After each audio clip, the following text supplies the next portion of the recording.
নমস্কার বন্ধুরা, welcome to my channel মাঠে ময়দানে অফিসিয়াল। বন্ধুরা, এই ভিডিওতে আমি ইস্ট বেঙ্গল, মোহনবাগান ও ইন্ডিয়ান ফুটবল নিয়ে কিছু আলোচনা করব।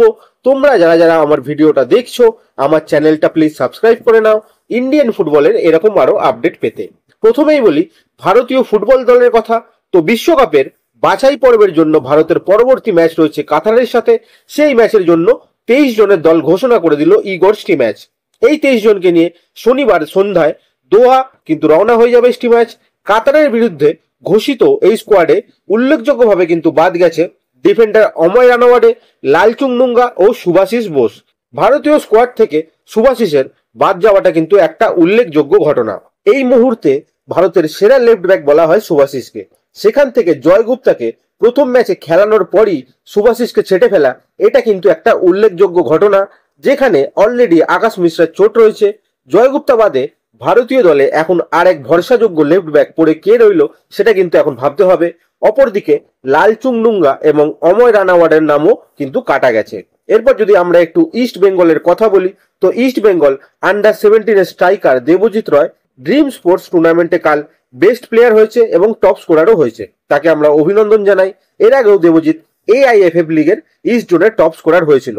এরপর যদি আমরা একটু ট্রান্সফার আপডেটের কথা বলি, তো অনেকদিন বাদে ইস্ট বেঙ্গল অ্যাডমিন কিন্তু ঘুম থেকে উঠেছে বলে মনে হয়, এবং আজকে ইস্ট বেঙ্গল অফিসিয়াল পেজ থেকে ইস্ট বেঙ্গলের কিছু প্লেয়ারকে গুড বাই জানিয়ে দেওয়া হয়েছে। যাদের যাদের বিদায় জানানো হলো তারা হলো Mandar Rao Desai, Felicio Brown Forbes, Victor Vasquez, Alexander Pantic এবং অজয় ছেত্রী। তো এই 5 জন প্লেয়ারকে বিদায় জানিয়ে দিয়েছে ইস্ট বেঙ্গল। অফিসিয়াল কনফার্মেশন কিন্তু চলে এসেছে। যাই হোক, উল্লেখযোগ্যভাবে এদের মধ্যে কিন্তু খাবড়ার নাম নেই। তো এখন প্রশ্ন চলেই আসে, তাহলে কি খাবড়াকে রিটেন করবে ইস্ট বেঙ্গল? এর আগে কিন্তু এই জল্পনাটা ঘুরপাক খাচ্ছিল, যেখানে বলা হচ্ছিল ম্যানেজমেন্ট না চাইলেও কোচ চাইছে খাবড়াকে রেখে দিতে, যেখানে তার এক্সপিরিয়েন্স, ড্রেসিং রুমের পরিবেশ সবকিছুতে কিন্তু খাবড়া কাজে লাগবে। তো আজকে এই পোস্টের পর কিন্তু জল্পনাটা আরো বেড়ে গেল। তাহলে কি সত্যি খাবড়া থেকে যাচ্ছে? এখন দেখা যাক কি হয়। এরপর যদি আমরা একটু FC গোয়ার কথা বলি, তো FC গোয়া কিন্তু অ্যানাউন্স করে দিয়েছে তারা তাদের স্প্যানিশ ডিফেন্ডার ওটেই ওনা ইন্ডিয়াকে আগামী 2025 পর্যন্ত রেখে দিচ্ছে। তার সাথে আরো 1 বছরের কন্ট্রাক্ট এক্সটেনশন কিন্তু করে নিচ্ছে গোয়া।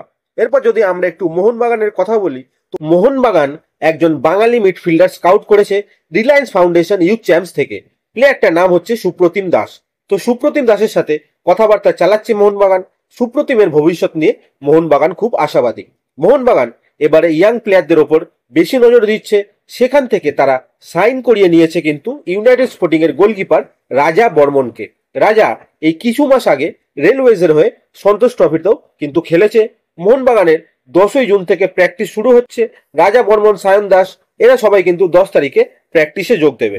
ইস্ট বেঙ্গলের কথা তোমাদের সকালের ভিডিওতে বলে দিয়েছি অলরেডি। কেউ যদি না দেখে থাকো তাহলে ভিডিওটা কিন্তু দেখে নিতে পারো। তো আজকের ভিডিওতে এতটুকুই। দেখা হচ্ছে আবার পরের ভিডিওতে। নমস্কার।